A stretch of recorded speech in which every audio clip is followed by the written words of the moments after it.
Shalom. I hope this message finds you well and strong. And my name is Blake Silverstein, and I am the president of Christian Educational Ministries here in White House, Texas, a small hamlet of Tyler, Texas.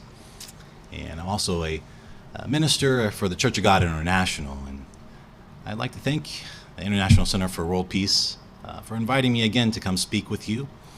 I pray you are fasting well, and I appreciate again the opportunity to be with you, to share with you, and to worship our God on this Day of Atonement.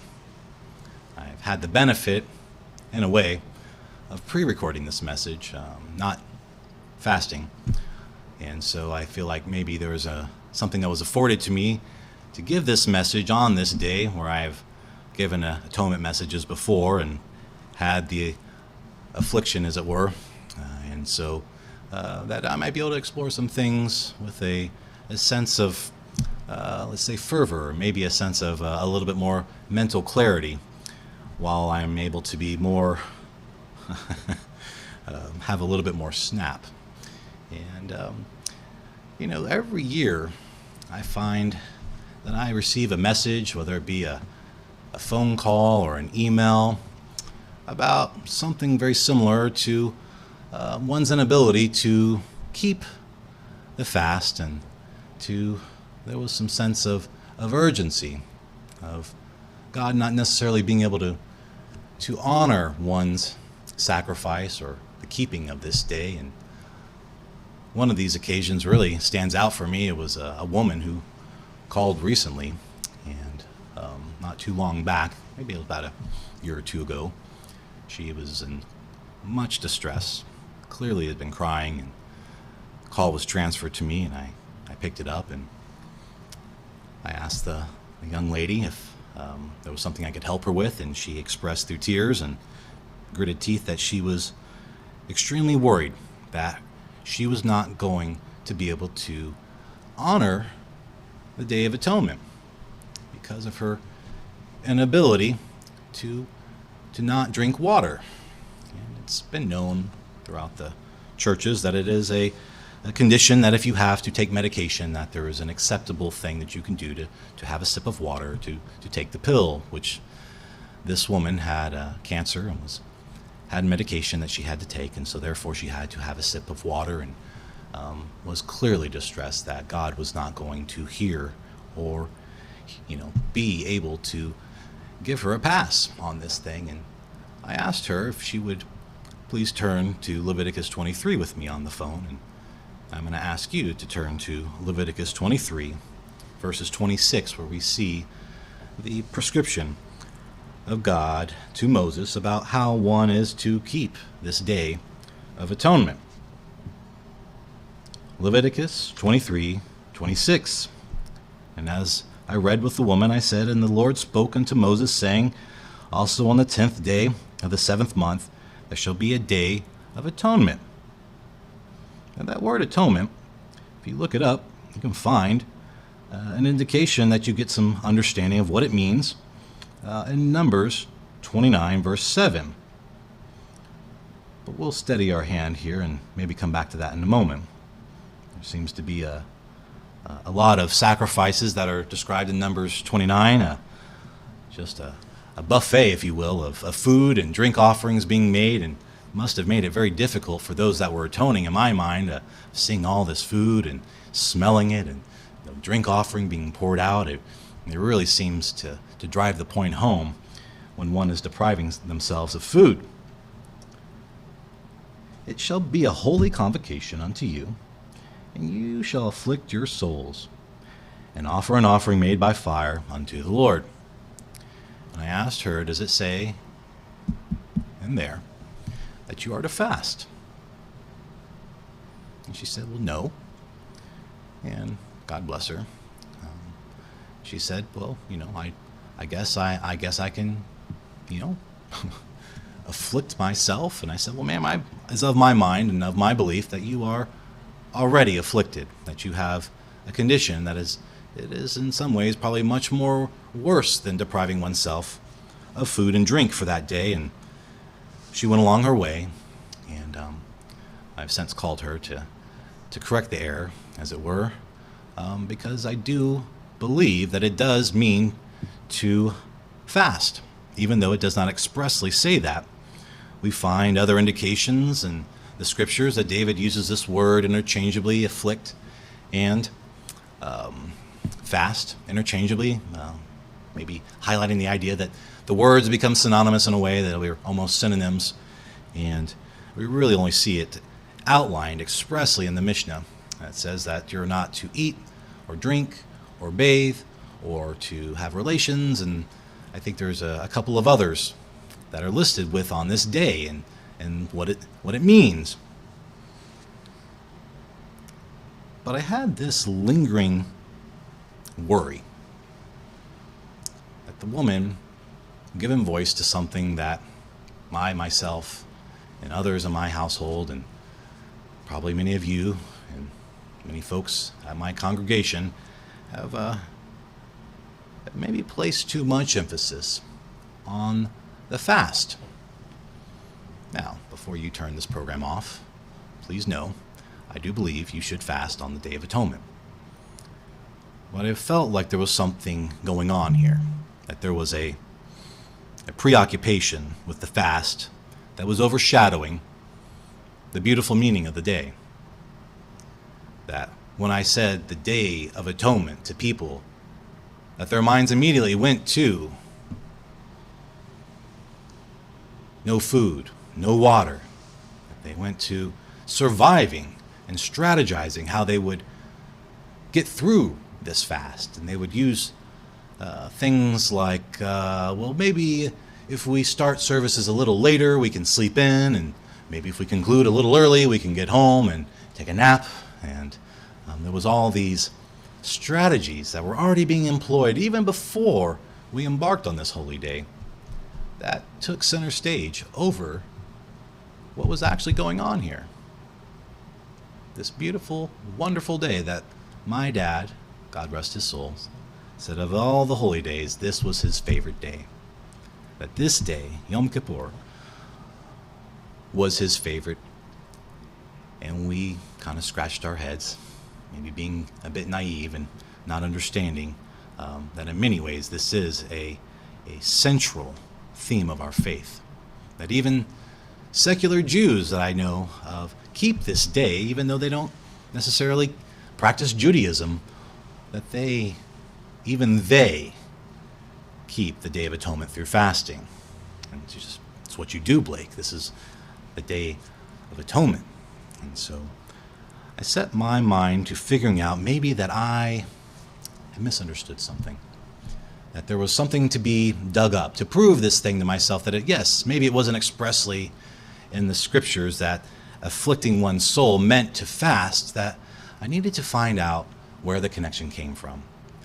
So I found myself doing a word study and knowing that there's a lot that we can understand from the Hebrew. We find the word anah that can mean to not only deprive oneself of food, but also to cover one's mouth, to deny oneself, to really to self-afflict humility, to bring oneself low. And it's a bit difficult to eat, is it not, when we have our mouth covered? So there seems to be some indication here. It was in connection with the word nephesh, which can be, again, we know, the soul. It can mean the physical body. And so the idea is to cover and to bring low one's physical body. And so there was some good indications there that maybe this is, a safe assumption that the tradition that the Jews had adopted to a fast on this day, that it was a good way to honor this commandment we find. So I began to do a little bit more digging, and so I found myself going back to, again, Leviticus 23. You can pick it back up in verse 29. That it says, verse 28. That you shall do no work on that day, for it is a day of atonement, to make an atonement for you before the Lord your God, for whichever soul it is that does not afflict themselves in the same day, he shall be cut off from among his people, and whatsoever that soul it is that doeth any work in that same day, the same soul will I destroy from among his people. And that is a singular claim amongst all of these punishments for not doing these things. There's multiple promises to cut you off from your people, but only this one says that he will destroy you. This is a very serious deal. It is very important to understand this, that you should do no manner of work.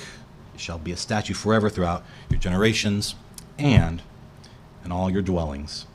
It shall be unto you a Sabbath of rest, and you shall afflict your souls in the 9th day of the month at evening. From evening unto evening shall ye celebrate your Sabbath. Celebrate your Sabbath. Celebrate our fast. So I found myself saying, well, I need some more information. There's something else here maybe that I'm missing. So I said, let's go back to Leviticus 16, which, again, is in connection with the Day of Atonement. This is the Lord speaking to Moses to talk to Aaron. You can find this in Leviticus 16, verse 2. And the Lord said unto Moses, speak unto Aaron thy brother, and that he may come not at all times into the holy place within the veil before the mercy seat, which is upon the ark, that he die not. For I will appear in the cloud upon the mercy seat, that if you do not show up in a correct manner, that if you do not present yourself in a condition that is acceptable, there are repercussions. As we read previous to this in the verse 1, that Aaron's sons had died from offering up strange incense. And maybe as well-meaning as they were, that there were ramifications for not showing up clean, as we come to find out, before the Lord. This is a serious matter that we have to take seriously. And thus shall Aaron come into the holy place with a young bullock for a sin offering and a ram for a burnt offering. He shall put on the holy linen coat, and we get into all of the things that he must do to present a sacrifice and to cleanse and to get himself to a place where he could actually come to the Lord. That he could present himself to the Lord, and that he could make a sin offering to make an atonement, not only for himself and his house, but for the Lord, or for the nation of Israel. And we know about the 2 goats, that one is for the Lord and one is the scapegoat, that the sins that we know about, we shall sacrifice this goat for a sin offering, and then the other scapegoat is for all the ones that we do not know about and is led away by the strong man. This isn't a message about which one represents what. I feel like that such things can be a distraction from, again, overshadowing the extreme importance of this day. And Aaron shall bring this goat on which the lot has to be fallen upon, to make an atonement with it, and to let it go for a scapegoat into the wilderness. And Aaron shall bring the bullock of the sin offering, which is for himself, and he shall make an atonement for himself and for his house. And he shall kill the bullock of the sin offering, which is for himself, and he shall take it, a censer full of coals of fire, before the altar and before the Lord, and in his hands full of sweet incense beaten small, and bring it within the veil. And he shall place the incense upon the fire before the Lord, that the cloud of the incense may cover the mercy seat. And there's a covering of sorts that's being made here, and I believe that's a good allusion as well, for that is upon the testimony that he die not. And he shall take of the blood of the bullock and sprinkle it with a finger upon the mercy seat eastward, and before the mercy seat shall he sprinkle the blood with his finger 7 times. Then he shall kill the goat of the sin offering, that is for the people. A little bit more of the why here. It's for the people to bring the blood within the veil, and that with the blood, as he did with the blood of the bullock, and to sprinkle it upon the mercy seat, as again before the mercy seat. And he shall make an atonement for the holy place because of the uncleanliness of the children of Israel and of their transgressions and their sins. And so here we see it. Because of our uncleanness, this thing is being done for us. And so we see now that this is something that is being done to create a conditional state for us, something that we cannot do for ourselves, something that we have to look upon someone else, a high priest of sorts. And we know that from Hebrews 10:10 that we now have a perfect high sacrifice that has been done on our behalf for all. And so there's something more of the why that's coming on here. This question in my mind, the why kept coming back. There's no why. There's some implications, some indications that we are unclean, and so therefore there is a thing that is going to be done by someone else that you cannot do for yourself. And so maybe that there is this idea that, okay, maybe the why, although it's not expressly outlined, that it's something that is, there's some value in the doing. Because I kept coming back to, why is God asking us to afflict ourselves? It doesn't say expressly as to why he wants to see us suffer. Does God want to see us in pain and upset and downtrodden and dejected and maybe just frustrated and trying to escape and survive this thing? Is that what he wants to see? Does he get pleasure in that? Of course not. No. And then I thought maybe it's something along the lines of to show our sincerity, that we are to show ourselves as appreciative of what's been done for us that could not be done with mere human hands, that we are to allow ourselves to suffer to show our sincerity for this thing, this reconciliation, this ransoming of ourselves. That we are to go to God to say, I appreciate this thing that has been done for me by our Messiah, and to show my sincerity, Lord, I'm going to deprive myself of food. But again, that had more of a works feel to it, that there was something that I was trying to do, that I was something I was trying to pay for this thing through my own sacrifice of depriving myself of the food.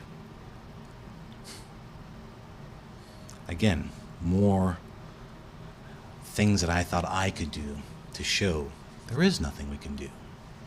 It's all been done for us, and what we couldn't do for ourselves.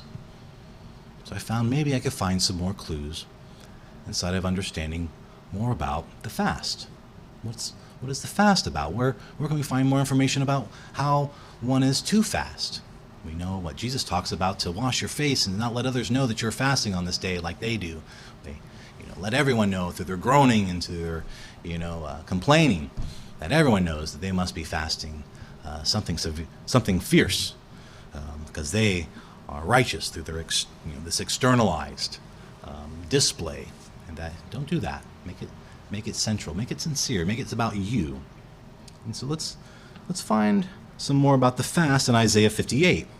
If you'll turn there now, Isaiah 58. In the very beginning there, we have a good, what I feel, answer to some more about the why, the fast. We have here what I believe is in Isaiah 58, a description of how one is to fast, and I believe it is in connection with the Day of Atonement. We see here that it says in verse 1, "Cry aloud, spare not, lift up thy voice like a trumpet, and show my people their transgression, and the house of Jacob their sins." And it's interesting to me that trumpets comes before atonement, so maybe there's a connection there. "Yet they seek me daily and delight to know my ways." These people, they enjoy these blessings, these benefits from keeping my laws and my commandments as a nation that did righteousness and forsook not the ordinances of their God. If they did these things, they ask of me the ordinances of justice. They take delight in approaching God. So there is this idea of maybe approaching God. Verse 3, "Why have we fasted, say they?" We find Isaiah talking about what they felt this fast was about, what they were doing, and that they see not. That they are, in other words, not getting it. "Why have we afflicted our soul?" And the rhetorical, "and thou takes no knowledge?" You're not getting it. "Behold, In the day of your fast you find pleasure and exact all your labors. Behold, you fast for strife and debate, and to smite with the fist of wickedness. You shall not fast as you do this day, to make your voice to be heard on high. Seems like there is, again, this understanding that there is a audience that can be granted when one fasts. It is such a fast that I have chosen? No. A day for a man to afflict his soul? Is it to bow down his head like a bulrush and to spread sackcloth and ashes under him? Wilt thou call this a fast? Is this what you think it's all about? And that it's acceptable to the Lord? Is not this the fast that I have chosen?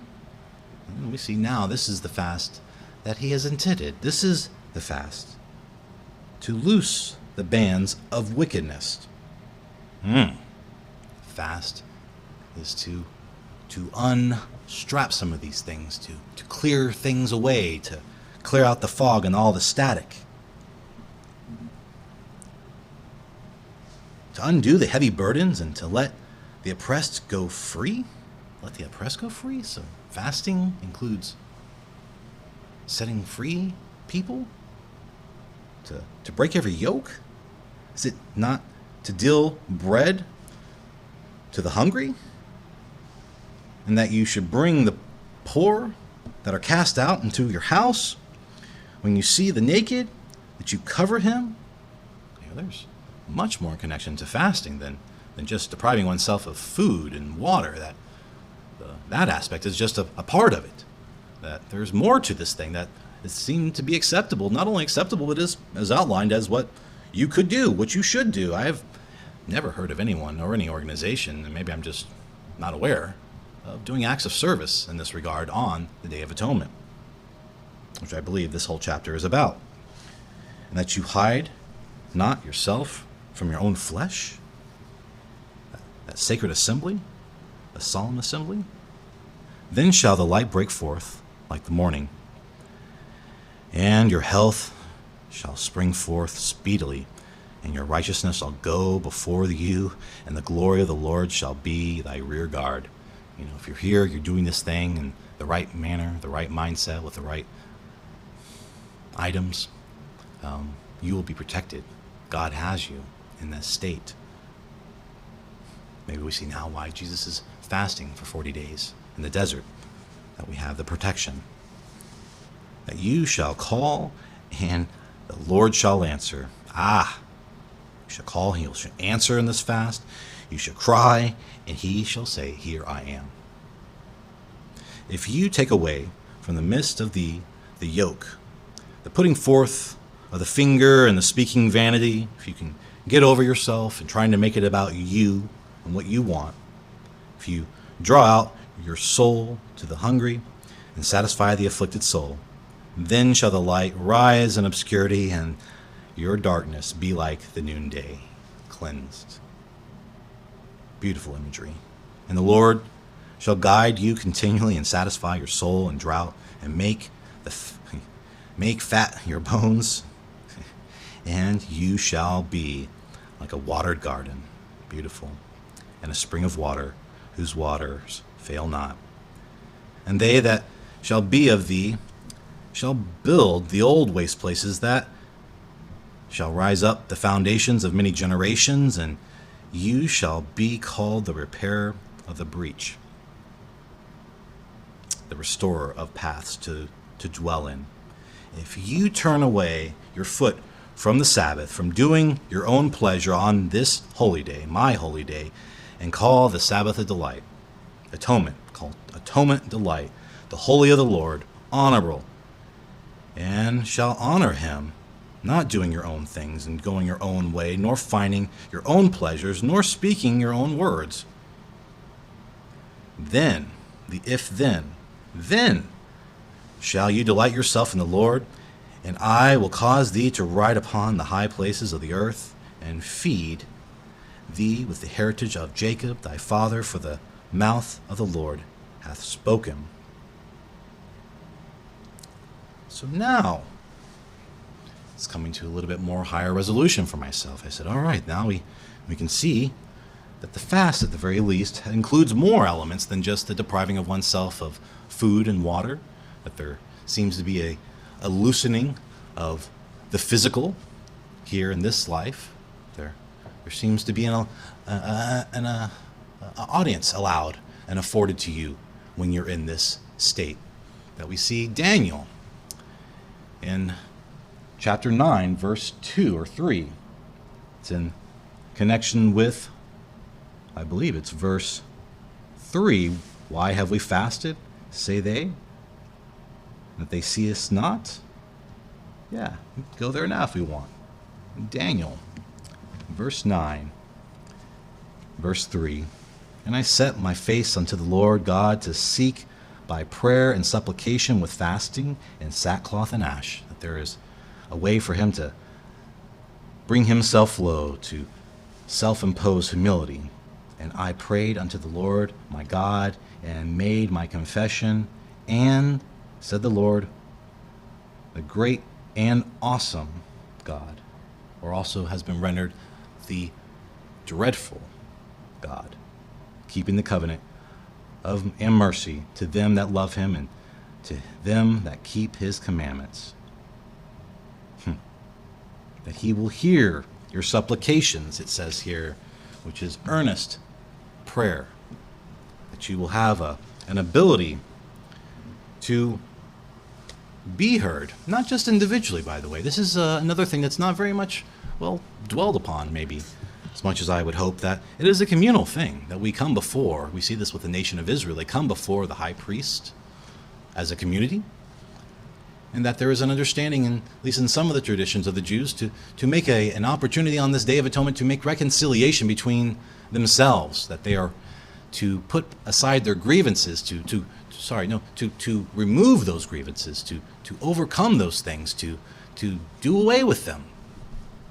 That they are to clean up not only the space between them and the Lord, but also with each other. Well, why each other? Well, if you do not forgive, you do not allow yourself to be forgiven.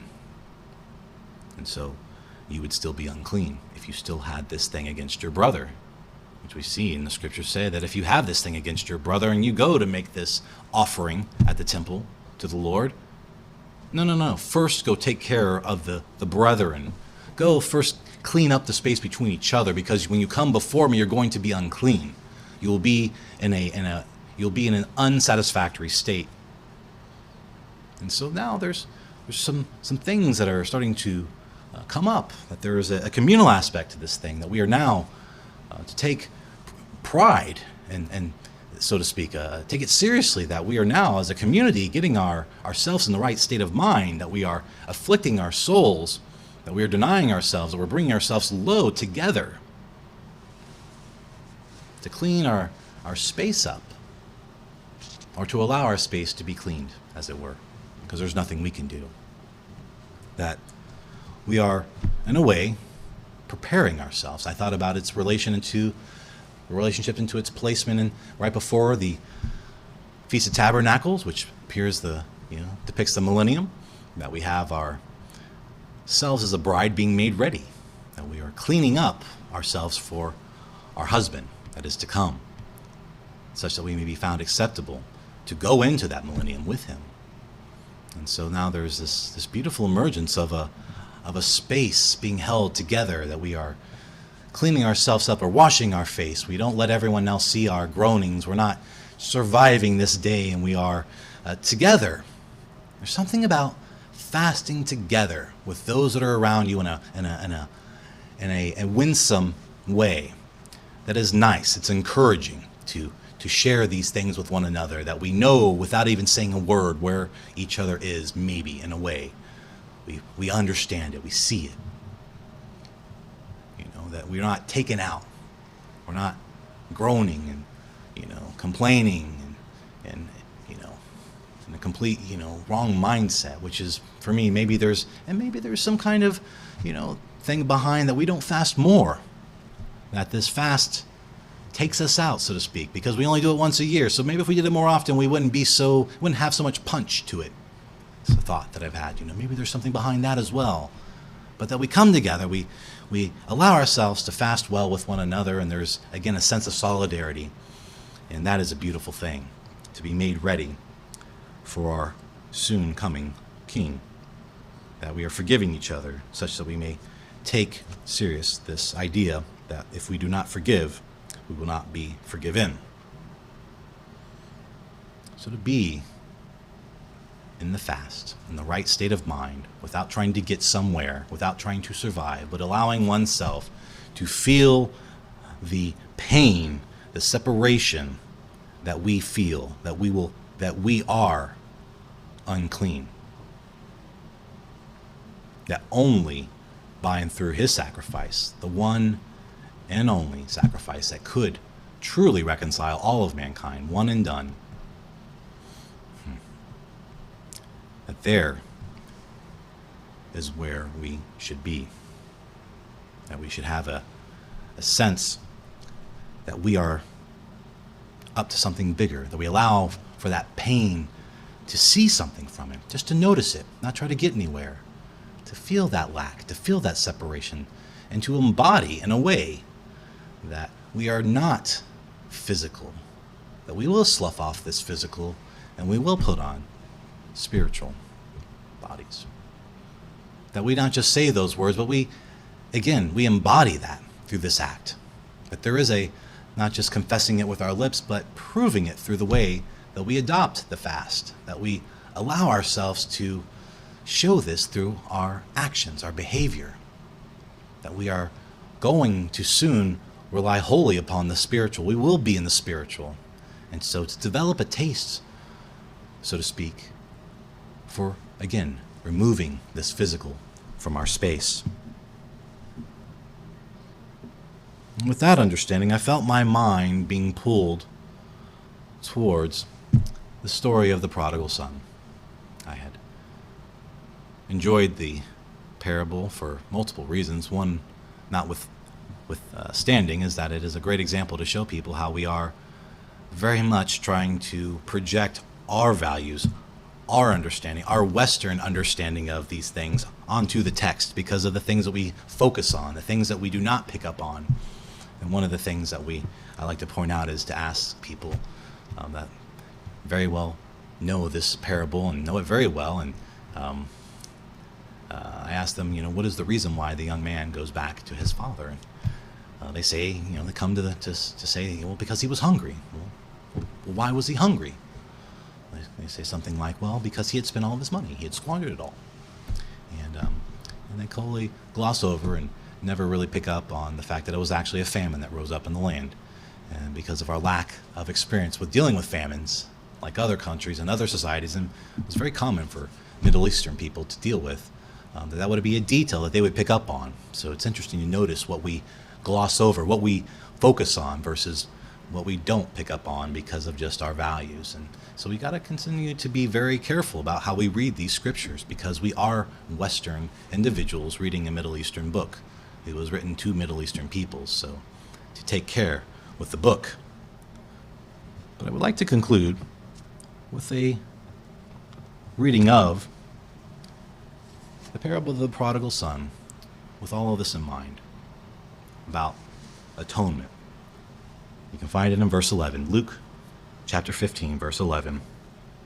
And he said, a certain man had 2 sons, and the younger of them said to his father, Father, give me the portion of goods that falleth to me.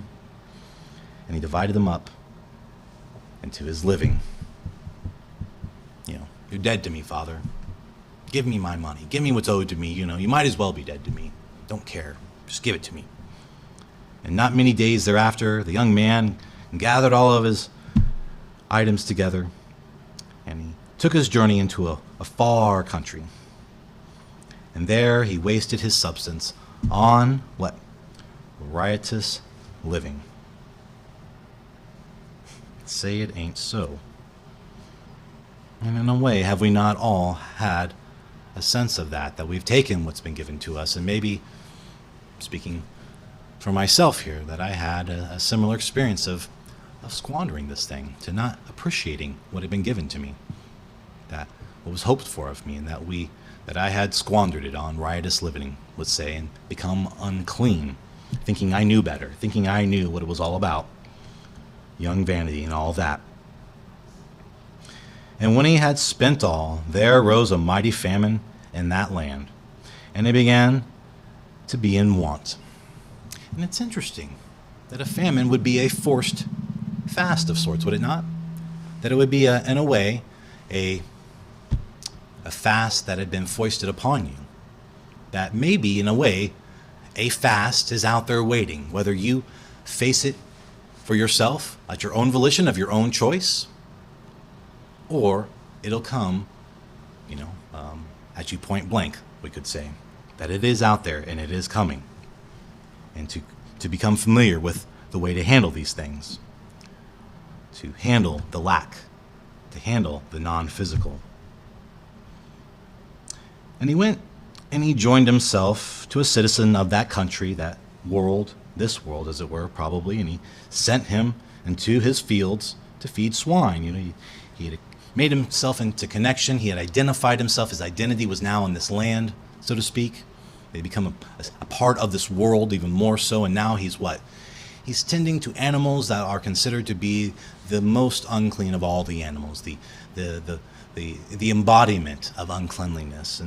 And here he is tending to them, and he said he would faint if he had just filled his belly with the husk that the swine did eat, to eat the slop that they are eating. This is now his desire. That's what's in his heart. And he even just to have that, he can't even have that. He can't even have this terrible, awful thing that he wishes to have. And no man gave unto him. He was still in the fast. And when he came to himself, when we come to ourselves, when we stop playing the games, when we stop justifying, when we stop making up all of the stories in our head about why we are not to blame by the situation that we are in, that we, of our own dumb actions, have gotten ourselves in this situation, we could say, that it is us and our actions that have gotten us here. That he stopped doing that. He came to himself in sincerity. And he said, how many of my father's hired servants have bread enough even to spare, and I will perish for hunger? And interesting, it uses the word bread there, right? That they have this bread to spare. That he feels himself just getting, I messed all this up. I did terrible things to get myself in this situation. To have, just to be one of his servants, my father's servants, one of his layman. And he says, I will rise and I will go to my father, and I will say unto him, Father, I have sinned against heaven and before thee, and am no more worthy to be called your son. Make me as one of thy hired servants. Just give me the Lord's job. I just want to be here. Just please. And he arose and he came to his father. But when he was yet a great way off, again, another phrase, it was a great way off, which you find in Acts 2, I think it's Acts 2:39, that it is a phrase that means when we were separated by sin, when we were still a far great way off, that we were still in our sin, he came to us. Even in that state, he sacrificed himself for us. It's far way off. And it says that his father saw him, and he had compassion, and he ran to him.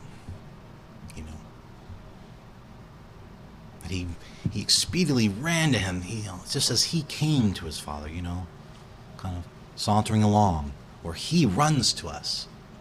When we're in the muck and the mire, and we're in our stinking thinking mindset, that he runs to us. Beautiful.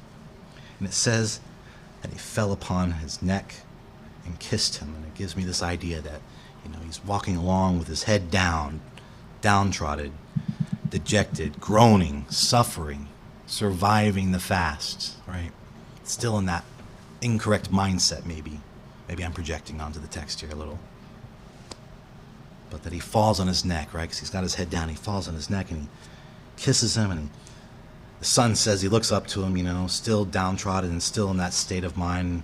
He says, "Father, I have sinned against heaven and in thy sight, and I am no more worthy to be called thy son. Oh, woe is me," right?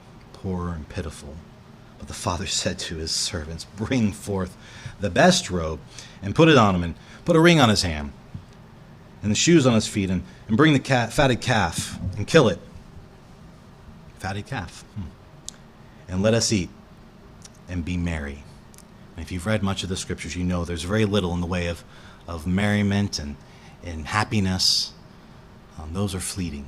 But it says here, once we get there, once we're found, that is a condition for happiness. That is a state for merriment. And he says, "For this my son was dead and now is alive again. He was lost and he is found." And they began to be merry.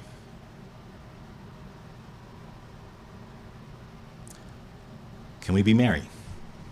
Can we find ourselves in such a way that we fast without a sense of being owed or trying to survive or trying to get through it?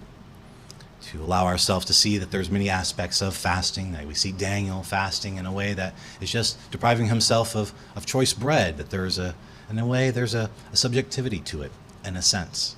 That one person who fasts maybe 3 or 4 times a month is not necessarily as afflicted as someone who's only afflicting 1 time a year, and that there is this idea of variability inside of that it's not about the fast.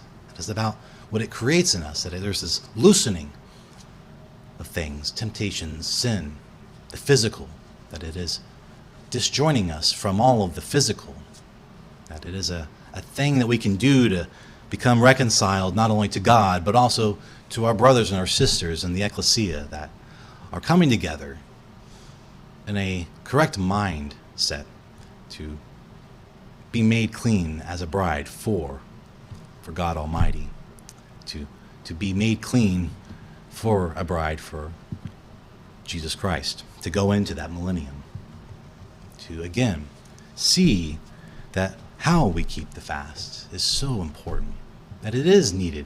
There is a sense of community that gets imparted when we are doing it in a way that has been described. That once we are there, and we're doing it in a way that allows for us to be clean before God, this at-one-ment, this word coined and created by William Tyndale, that he had translated one of the first versions of the Bible into English and came to this place where he couldn't really express this thing in the English, that he created a new word to be at-one-ment. There is this idea that I think is pretty poignant in the rendering of that word, that there is being brought one to each other and to him. It is a beautiful day that can be a day of merriment, if you will. A sense of celebration is what it says in there in Leviticus 23, to celebrate the Sabbath. That if we're able to resist the idea of doing our own desires, to doing what we want, our ego, our ideas, to allow it just to be a fast, to just let it be, that there's many promises afforded to us, that we will ride high, that we will be protected by the attacks of the enemy, that we collectively, again, a sense of community, will be that much stronger, that we will be the embodiment, that we truly do look forward to that day, that we slough off this mortal coil, that we are able to be spirit beings with the Most High, to be married to him in a way that we can't possibly imagine. So on this day of affliction, this day of atonement, this day of reconciliation, let's stay out of the pig pen. Let's stay out of the muck and the mire. Let's stay out of the mindset of survival. Let us make amends with those that are in our community. Let us keep our heads high, and may you fast well. Thank you.